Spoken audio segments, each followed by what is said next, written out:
Marcus Hendricks never imagined that planting tomatoes would cost him $150,000. But there it was, stamped in bold red ink across official HOA letterhead, signed by President Karen Pemberton herself. Violation fine, $150,000. Payable within 30 days or face legal action and property lien. The tomatoes were still green on the vine. Marcus, a 68-year-old widower with salt and pepper stubble and hands that still remember how to hold a theodolite steady, stood barefoot in his driveway that morning, reading the letter twice. His reading glasses, the thick, bifocal kind he'd worn since his late wife, Evelyn, bought them for him on their 40th anniversary, sat crooked on his nose. He blinked, then blinked again. $150,000. For vegetables. He looked over his shoulder at the modest 40 by 60-foot plot he'd till behind his garage. Carrots pushing through rich loam, zucchini vines sprawling like lazy cats, and rows of heirloom tomatoes he'd started from seed in February. Evelyn used to say gardening was his therapy. After she passed, it became his lifeline. Now, apparently it was a crime. The letter cited Section 7.3b of the Willow Creek Covenants, Conditions and Restrictions, CC and RS. No agricultural use or cultivation of produce for personal consumption shall be permitted on residential lots without prior written approval from the Architectural Review Board. Marcus had never heard of Section 7.3b. He'd lived in Willow Creek for 23 years. He'd served on the HOA board himself for 6 of them. Back when things made sense. Back when neighbors helped each other shovel snow and prune hedges, not fine each other into oblivion. He folded the letter carefully and walked back inside, the screen door slapping shut behind him. He poured himself a cup of black coffee, no sugar, just like Evelyn used to make, and sat at the kitchen table. The morning sun catching dust motes dancing above the stack of old survey maps he kept in the corner. That's when he noticed something odd. The HOA letterhead listed their official address as Willow Creek Community Association, 1200 Sycamore Lane, Suite 200. But Marcus knew, because he'd surveyed half the county in his 40-year career, that 1200 Sycamore Lane didn't have a Suite 200. It was a single-story brick building that housed a dentist and a tax preparer. No suites. No second floor. He frowned. He pulled out his county parcel viewer on his laptop, typed in the HOA's registered address. The property was zoned commercial, owned by a shell corporation, Willow Creek Holdings, LLC. Registered agent, Karen Pemberton. Marcus's pulse quickened. He opened his filing cabinet, the old steel one Evelyn insisted they keep even after he retired, and pulled out the original subdivision plat map for Willow Creek Estates, recorded in 1987. He'd helped draft it. He remembered the ink smudges, the late nights, the developer's cigar smoke clinging to the blueprints. He spread it across the table. Then he pulled up the current GIS parcel map from the county assessor's website. Something was off. The boundary lines didn't match. Not by inches, by feet, in some places by entire yards. Marcus grabbed his field notebook, his old Brunton compass, and his measuring wheel. He slipped on his work boots, the ones with the reinforced toe Evelyn always teased him about, and walked out into his backyard. He started measuring. From the southwest corner of his lot, marked by an iron pin he'd driven himself in 1999 after a neighbor dispute, he paced off 100 feet due east. According to the original plat, that should have put him at the edge of Pemberton's property. Instead, he was standing in her azalea bed. He checked again. Same result. He moved to the northern boundary. According to county records, the rear property line of Lot 17, his lot, should align with the front property line of Lot 18, the Millers. It didn't. It cut 6 feet into the Millers' driveway. Marcus's hands trembled slightly as he scribbled notes. He wasn't angry yet. Not really. He was a surveyor. Precision was his religion. When the math didn't add up, you didn't rage. You recalibrated. So he recalibrated. He spent the next 3 days walking every lot in Willow Creek Estates. He measured. He photographed. He compared original plats to current GIS data. He dug through county recorder archives, pulling deeds, easements, amendments. What he found chilled him. Every single lot in Willow Creek had been subtly, illegally shifted. Not enough for anyone to notice. Not unless you were looking for it. But Marcus was looking, and what he saw was a pattern. Karen Pemberton's lot expanded by 1,200 square feet, swallowing part of the community greenbelt. The HOA clubhouse, built entirely on land never deeded to the association. Land that, according to original plats, belonged to Marcus Hendricks. He stared at the screen. His land, the clubhouse, the tennis courts, the pool, the parking lot, all of it sat on land that legally belonged to him. According to the 1987 plat, signed, sealed, and recorded, Parcel 17 is parcel, included a 2.3-acre common area reserve intended for future community expansion. But in 1995, an amended plat was filed quietly without homeowner notification that erased that designation and redrew his boundaries, shrinking his lot by exactly 2.3 acres. The signature on the amendment? Forged. Marcus knew because he'd worked with the original surveyor, Carl Riggs. Carl had Parkinson's by 95. His signature was shaky, spidery. The one on the amendment? Bold, confident, nothing like Carl's. Marcus ran a background check on the notary listed on the document. Deceased since 1992. He sat back in his chair, heart pounding. This wasn't incompetence. This was fraud. And it wasn't just him. He cross-referenced tax records. Every homeowner in Willow Creek was paying property taxes on less land than they owned, because the missing land had been quietly absorbed into HOA control parcels owned by shell companies linked to Karen Pemberton. She wasn't just running the HOA. She was stealing from it. And now she'd fine him $150,000 for growing tomatoes on land that, if his calculations were right, she had no legal authority to regulate. Marcus didn't call a lawyer. Not yet. He called the county surveyor's office, then the state licensing board, then the FBI. 2 weeks later, Marcus received another letter. This one wasn't on HOA letterhead. It was on embossed federal parchment from the U.S. Attorney's Office. They'd opened an investigation. Wire fraud, forgery, RICO violations, tax evasion, elder abuse for targeting retirees like him. And Marcus's personal favorite, conspiracy to commit real property theft across state lines, because Karen shell companies had wired money to an account in Nevada. The $150,000 fine, legally void, because you can't enforce rules on land you don't own. And Karen Pemberton didn't own the land she thought she did. Marcus did. But Karen wasn't done. The day after the FBI interview, Marcus came home to find his garden destroyed. Not vandalized, systematically eradicated. Tomato vines ripped out by the roots. Carrot rows plowed under.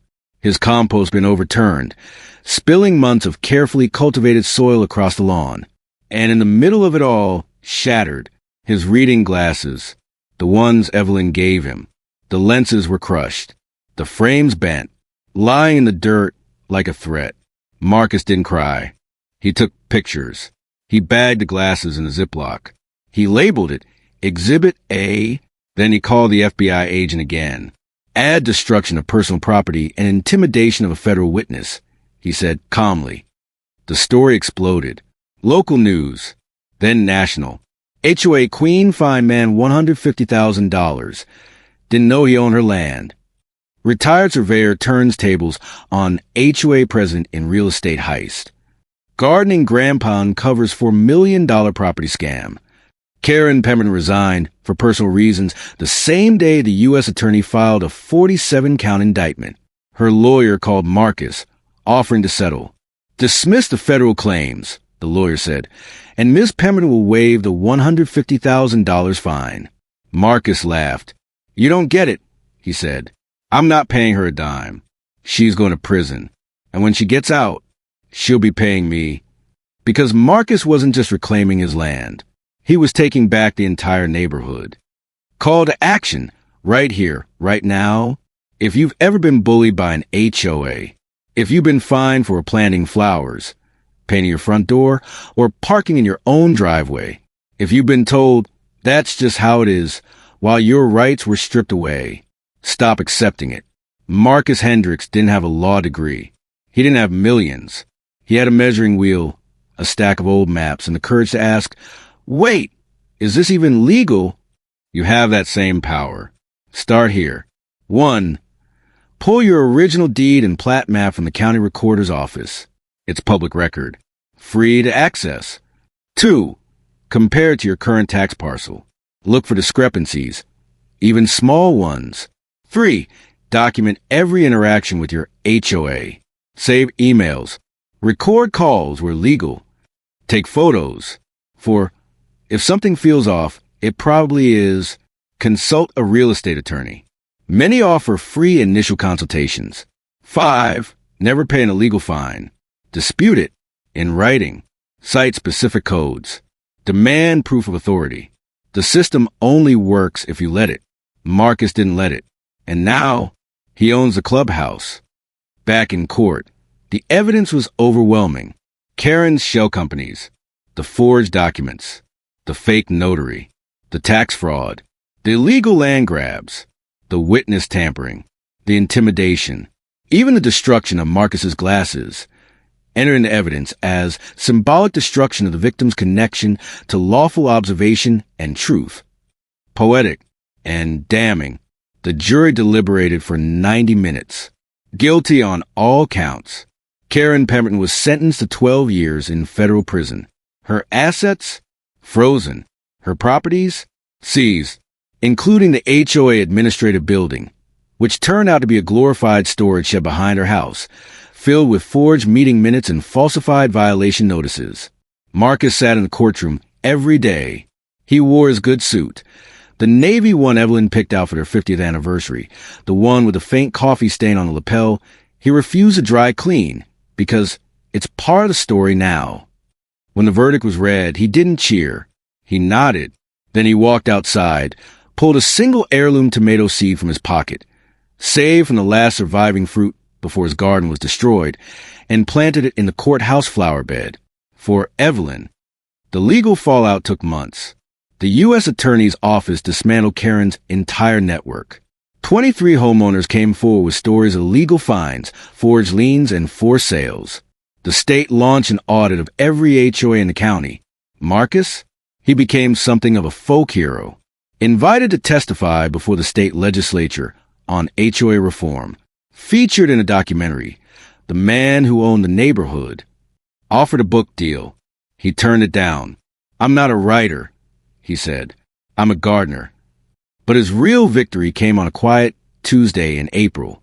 The county recorder's office issued a corrected plat. Parcel 17, Marcus Hendricks. Now included 2.3 acres of formerly common land, which meant the clubhouse, the tennis courts, the pool, the parking lot, technically, he could evict the entire HOA, charge them rent, shut off the water. He didn't. Instead, he called a neighborhood meeting, held it in the clubhouse, now legally his living room. He stood at the podium, the same one Karen used to bang her gavel from. "I'm not here to punish you," he told the 200-plus residents packed into folding chairs. "You were victims too. You were lied to, robbed, manipulated." He paused. "I'm here to fix it." He handed out copies of the corrected plat, explained the fraud, showed the forged signatures, played the FBI interview tapes with names redacted. Then he made his offer. "I'm dissolving the old HOA. No more fines. No more kangaroo courts. No more Karen." A cheer went up, but he continued, "We still need rules. Trash pickup, snow plowing, landscaping. So I'm forming a new HOA, volunteer board, transparent finances, majority vote on all decisions." He slid a stack of incorporation papers across the table. "And I'm deeding the clubhouse, courts, and pool back to the association. For free. As long as you agree to one condition." Heads leaned forward. No vegetables fines. Laughter. Then applause. One woman stood up. "What if I want to plant corn?" Marcus grinned. "Plant a field." Today, Willow Creek Estates is different. The clubhouse is now Evelyn's Commons, painted sunflower yellow, with a community garden out back where Marcus teaches kids how to grow tomatoes.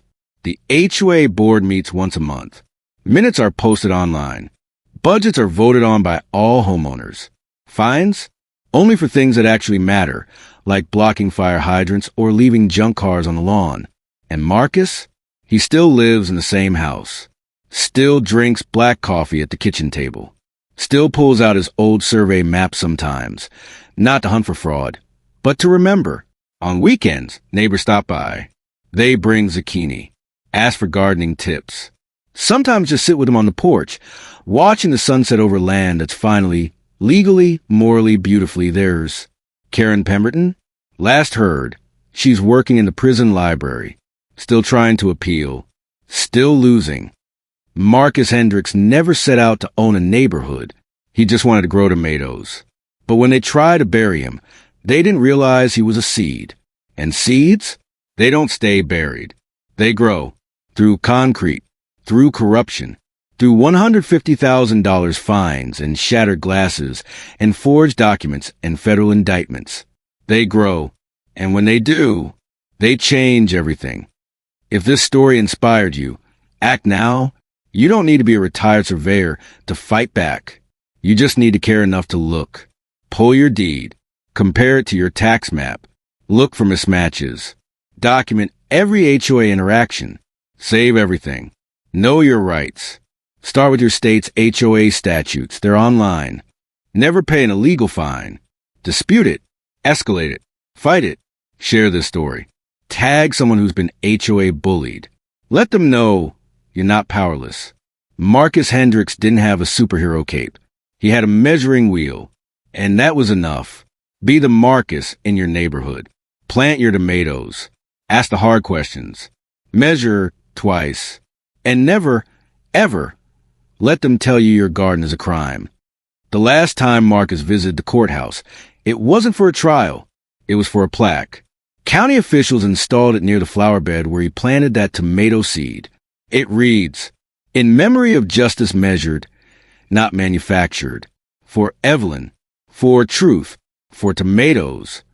Beneath it, thriving in rich, dark soil, a single, perfect heirloom tomato plant, heavy with fruit, free, just like Marcus, just like you can be. Measure your land. Know your rights. Grow anyway.